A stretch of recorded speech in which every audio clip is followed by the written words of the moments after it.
Once you've logged into the mobile scoring client and gone into the tournament, you'll see the screen that presents you with all of the teams that you are set up to score as an appraiser. And so what you're looking at on the screen right now is a list of all the teams that as an appraiser I am set to score. So to go into one of these teams to start entering scores, all you have to do is tap on one of the rows. So I'm going to go ahead and tap on this the second row here for Mercer Elementary. When you tap on that, it's going to take you into the screen that allows you to start entering scores. And what you're seeing on the screen is all of the items for that challenge that you are set to appraise.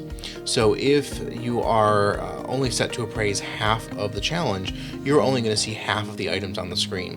What this does is it allows you to avoid the confusion of entering scores for an item that you are not supposed to appraise, or forgetting to enter a score for an item that you are supposed to appraise. What you see on the screen for mobile scoring is everything that you are supposed to appraise. And so from here you have a couple different options in terms of entering scores. The first is you have the slider, and so you can move this back and forth to provide the score that you wish for that particular scoring item. What you'll notice is when you move that, the number that appears above the indicator is also the same number that appears in the text box on the right hand side of the slider as well.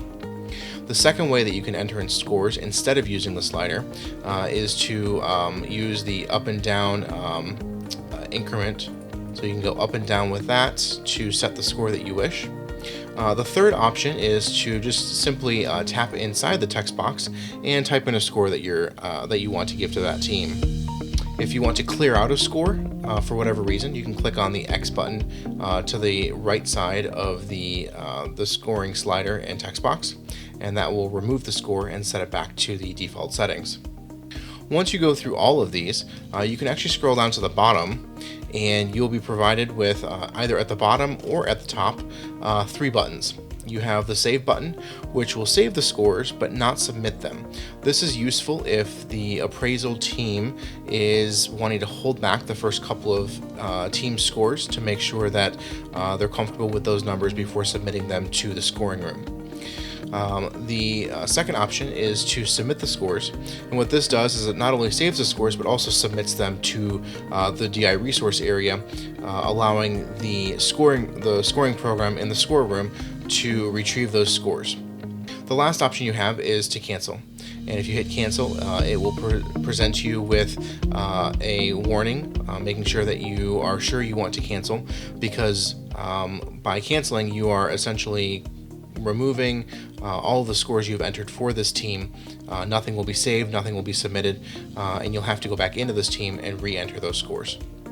The other thing that I want to mention for entering scores in the mobile client is down at the very bottom of the page, right above the save, submit, and cancel, you'll see a checkbox that says allow decimals for subjective items. And if you click on that checkbox, what you're going to see is a slight visual adjustment, but the most noticeable change is going to be that when you move the slider left and right, it not only moves in whole numbers, like what we saw up here with these other sliders, but now we have the ability to enter in decimals. So you can get as granular as you would like for any of these scoring items that are subjective.